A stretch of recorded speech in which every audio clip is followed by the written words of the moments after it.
It's time for a special program called The 11th Hour, featuring Hughes, Deputy Director of the Washington County Board of Behavioral Health. This weekly program will shed light on important issues in our area and the positive steps we're taking to combat them. Good morning, Washington County. This is Hughes, and it is time for the weekly 11th Hour here on your local radio station, WMOA. And today I have with me Cindy Davis, the Director of Family and Children First Council. Welcome, Cindy. Thank you, Hillis. But every time I think about the Family and Children First Council, I think about all of the bright and light that you bring to our community. So how long have you been working here at this agency? I've been here 22 years. Wow, that's a lot of time and a lot of good work. What do you think, as you think about the 22 years, that you have appreciated the most about the work that you do? I think what's most important is the collaboration that we bring to the county. That's what Family and Children First is all about. That is part of our mission, is to promote coordination and collaboration amongst all the other agencies who sit on our council by mandate of law. So getting folks working together is really the key to success. And so your agency serves all children within the county, correct? Yes. Our focus is on children birth to 18 and their families. And so how does it work in terms of getting referrals to your agency? Talk to me a little bit about that. Well, we have multiple different programs that we actually provide out of Family and Children First. They're not mandated by state law except for one of them, but the others are just things that we do because we want to provide the services to our community. So one of the main programs that we have is our service coordination and wraparound. That is mandated for our councils, and this provides services to multi-system, high-need children and youth who are at risk and involved in multiple systems in our community. So we will provide coordination of their services, and then also we utilize the high-fidelity wraparound model that can provide them with wraparound services, with our goal being to keep those children in their home and in our community. So you mentioned some of the rewards, or what you found most rewarding. What are some of the challenges that you've encountered the last 22 years, and some of sort of the insights or key takeaways that have been important for you? Well, for that program in particular, funding is always obviously an issue. We also have a real concern with the lack of providers available to help assist us in keeping those kids in their homes, and also the lack of facilities. If there is a need for sending a child to a treatment facility, we have nothing in our county. So those are all ongoing issues that have always been around. So in terms of any recent trends that you've been noticing, changes in the recent years? Well, we do notice an increase in the need, but we've also just recently, there's a real big push at the state level that acknowledges the needs that we have in the counties, and so the governor's budget has some potential funding streams that could help the situations for counties, but it's an ongoing need. So when will we know about the state budget? Pretty soon, huh? My understanding is it does need to be signed by July 1st of this year. So yes, within the next week or two, we should know more information. And I think from what I've heard, our new governor is very focused on children, correct?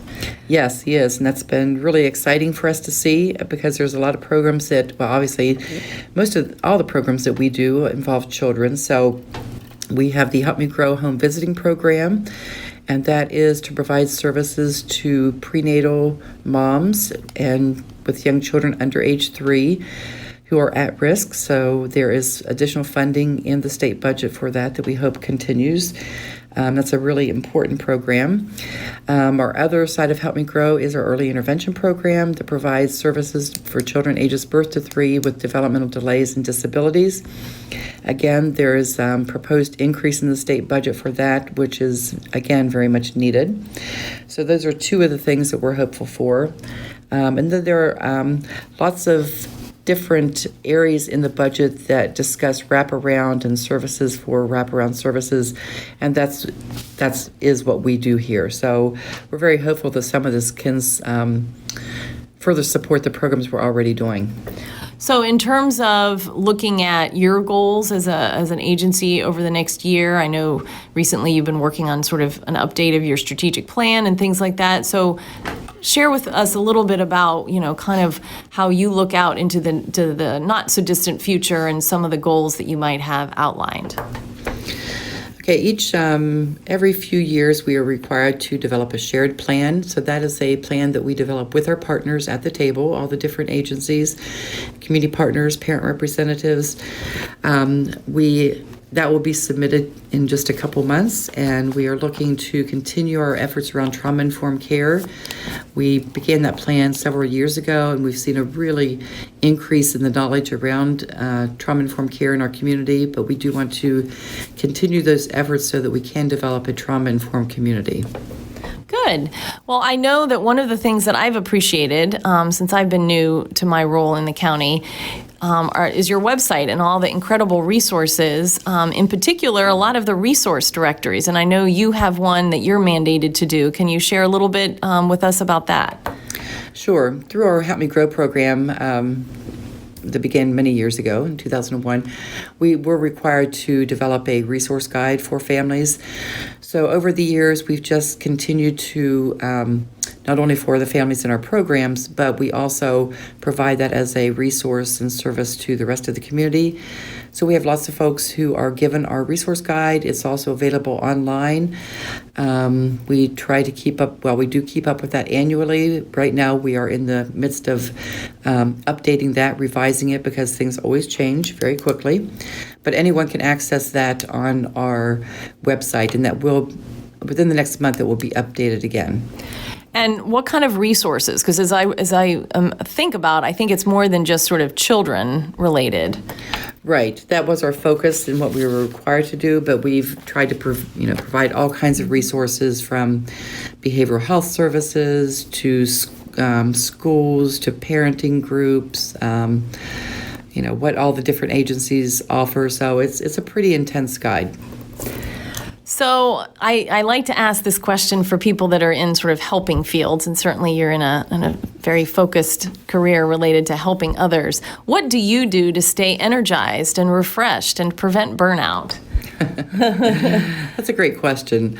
I think I like a challenge. Okay. So anytime there is a need, it motivates me to try to solve that problem and figure out what we can do with or without resources. And we've done a lot of that out of our office. We provide a lot of programs that we get no funding to provide, but we provide them because we think it's important to the public, such as our Strengthening Families 10 to 14 parenting program, our Incredible Years preschool basic program, our Parenting Wisely parenting program. Those are all programs that the community can access for free, and we really get no funding administratively to support those programs.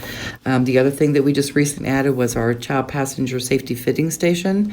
Again, we think it's really important to be proactive and provide our community with certified technicians here at our office, so families can call up, make an appointment, come in and have their car seat checked for safety.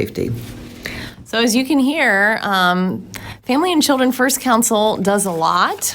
And as Cindy warned me when we first started the interview this morning, she's like, I don't know what to say because we do so many different things. It's really hard to encapsulate it in this brief period of time. But I think she did a pretty good job. I think we know a little bit more about Family and Children First Council and all the important work that they're doing in Washington County. So to learn more about Family and Children First, why don't you share your website and your phone number with us? Sure. The website is wcfcfc.org. So that would stand for Washington County Family and Children First Council. But again, wcfcfc.org. And you can always call our office at 740-376-7081.